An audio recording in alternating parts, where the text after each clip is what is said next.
I still remember the first time I announced my dream to my family. I was just a kid then, full of wild ideas and even wilder hope. I wanted to build a neighborhood, not just houses, but a community rooted in sustainability, harmony with nature, a place where children could breathe clean air and families could genuinely thrive. I was met with laughter, scorn, and outright ridicule. My father said I was dreaming too big for my own good. My mother looked at me like I'd lost my mind, and my siblings, well, they mocked me behind my back, calling me naive and foolish. "That's never going to happen," they'd say. "Stick to what's realistic. You're wasting your time on fairy tales." For years, I carried that weight. Their words sank deep whispering in my mind during every setback. But beneath that laughter, I felt a fire ignite, a stubborn refusal to let their cynicism define my destiny.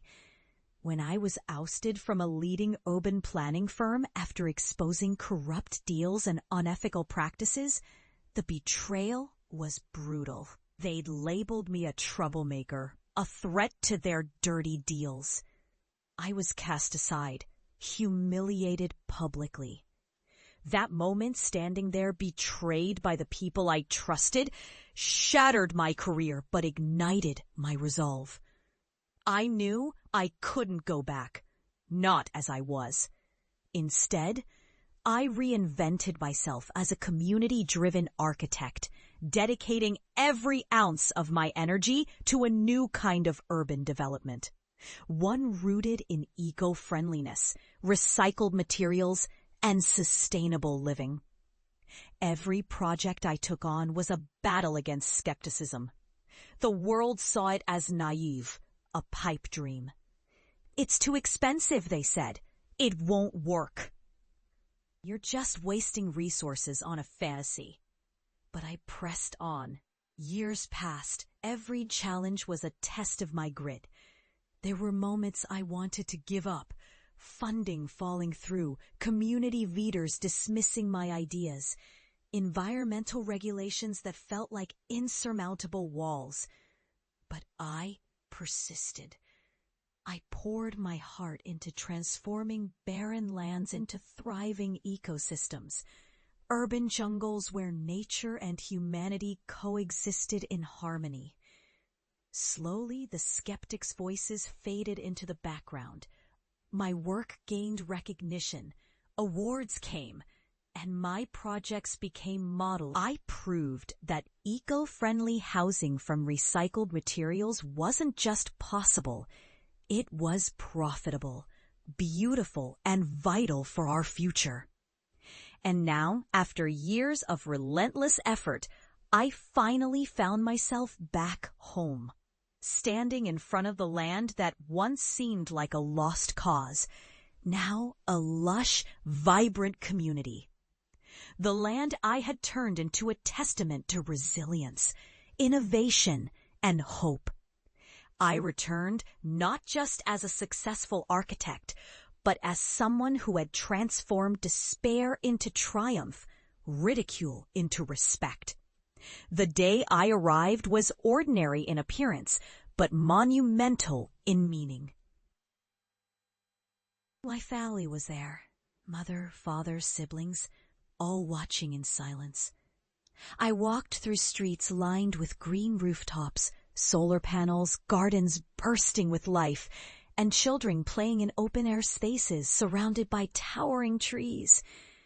It was a stark contrast to the barren, gray land they had once mocked me for. The house I grew up in looked smaller now, overshadowed by the thriving community I had built.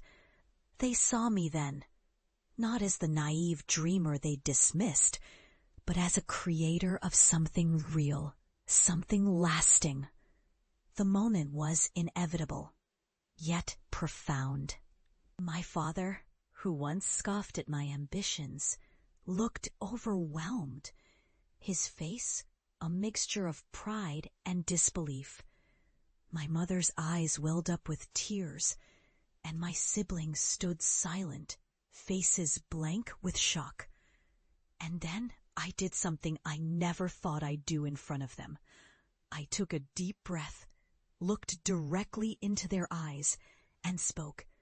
You told me I was wasting my time, that my dreams were foolish and embarrassing to the family. But I didn't listen. I believed in something bigger than all of us, a future where we live in harmony with nature, not at war with it. I fought for that future, and I proved that even the most unlikely dreams can become reality. This isn't just my success. This is proof that perseverance, faith, and integrity can rewrite the story you once doubted. My mother reached out, her hands trembling as she touched the green leaves of a nearby tree, a symbol of the future I had fought to create.